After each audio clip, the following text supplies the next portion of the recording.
Welcome to our Sales and Operational Planning Series, Supply Planning Process Series। हमने बात की last video में production planning के ऊपर। मैं प्रोडक्शन प्लानिंग, उसके बाद पहले सेल्स फोरकास्ट और जितने भी वीडियोस हैं उनके लिंक्स भी डिस्क्रिप्शन में दे दूंगा ताकि आप उसको देख सकें। इस वीडियो में हम बात करेंगे MPS यानी मास्टर प्रोडक्शन स्केड्यूल पर। इन दोनों में बेसिक जो फर्क है वो ये है कि आप जो प्रोडक्शन प्लानिंग कर रहे हैं वो आप एक एग्रीगेट लेवल पे कर रहे हैं, आप एक मंथली लेवल पे पर कर रहे हैं, और जब आप एमपीएस पे जाते हैं ये आपकी बहुत डिटेल्ड किस्म की प्लानिंग होती है। सो इसको हम कैलकुलेट करके देखेंगे एक्सेल के ऊपर भी कि हम इसको कैसे प्रोसेस करते हैं, और फिर आप एडवांस लेवल के अगर कोई सॉफ्टवेयर यूज कर रहे हैं तो आप उस पर भी कर सकते हैं। I'm Waqas Ali, Lean Six Sigma Supply Chain and Productivity Practitioner, Consultant and Trainer. Let's move to the Excel file. तो इस वीडियो में हम देखेंगे कि हम किस तरीके से MPS जो है मास्टर प्रोडक्शन स्केड्यूल है वो कैसे कैलकुलेट करेंगे। बहुत ही आसान है, मैथमेटिक्स है सिर्फ कि लेट्स सपोज हम इसके देखते हैं कि ये हमारे पीरियड्स हैं जी 1 2 3 4। फोरकास्ट हम अज्यूम करते हैं 60 यूनिट्स है, 50 है, 40 है, 55 चलें 4, और उसके बाद जो है वो 65 और 60 कर लेते हैं।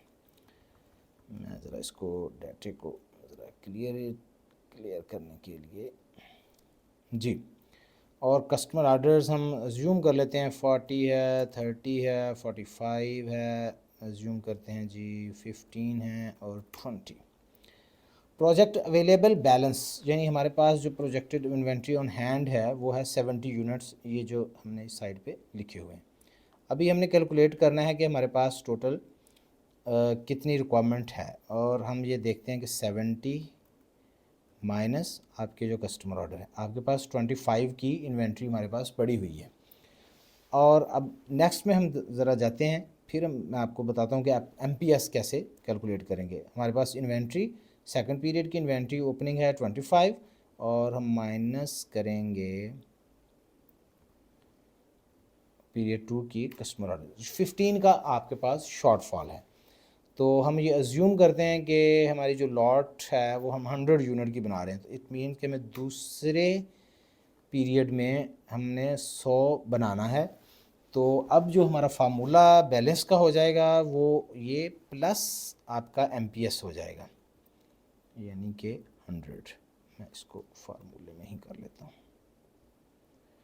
अब आपके पास 85 बैलेंस आ गया। अब ये जो 85 बैलेंस है, अब इसको रफली कैलकुलेट करें तो नेक्स्ट में आपको 30 आपकी सेल फोरकास्ट है। इट मीन्स कि आपके लिए वहाँ पर भी ये NF1 है। इसको हम as it is copy paste करते हैं, 55 आ गया। इट मीन कि आपको फोर्थ पीरियड में भी आपके पास इन्वेंट्री है। You don't need MPS here. हाँ, अलबत्ता नेक्स्ट फिफ्थ पीरियड में मैं इसको एज इट इज़ ही कैलकुलेट करता हूँ तो ये 5 आपके पास आ जाएगा। सो ये जो 5 है इट मीन्स कि आपको यहाँ पर फिर 100 यूनिट्स रिक्वायर्ड हैं। तो आपका जो बैलेंस प्रोजेक्टेड अवेलेबल बैलेंस होगा वो वही है। 10 आपके पास पड़ी थी प्रीवियस इन्वेंट्री, 15 आपके कस्टमर ऑर्डर थे, माइनस 5 आपका 5 जो था वो शॉर्टफॉल था, और 100 आपने और प्रोड्यूस किया। सो इसके साथ ही ये 95 आपका बैलेंस आ गया। सो अगर हम नेक्स्ट पीरियड में मूव कर तो वैसे ही नज़र आ रहा है कि 75 के करीब आपका बैलेंस होगा। सो ये एक मास्टर प्रोडक्शन स्केजुलिंग है।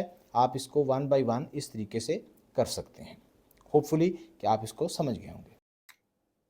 तो आपने अभी एक्सेल में इसको कैलकुलेट करना सीखा है कि मैंने इसमें बड़ा सिंपल से फार्मूलाज रखे हैं, जो सिंपल एक प्रोसेस है ताकि आप इसको इजीली अप्लाई कर सकें कि आपकी फोरकास्ट क्या है, कस्टमर ऑर्डर्स क्या हैं, प्रोजेक्टेड अवेलेबल बैलेंस क्या है, और आपके MPS यानी मास्टर प्रोडक्शन स्केड्यूल क्या है। होपफुली आप इसको बहुत इजीली अंडरस्टैंड कर चुके होंगे। लेकिन अगर फिर भी आपका कोई क्वेश्चन है, कोई कंफ्यूजन है, या आपने कोई सजेशंस लेनी है तो don't hesitate to write us on this email address और send WhatsApp on this number. तो हमारे एक्सपर्ट्स आपसे फौरी राब्ता करके आपको गाइड करेंगे। If you found this video valuable, please like and share. And don't forget to post your comments, your suggestions, your feedbacks in comment section. Thank you.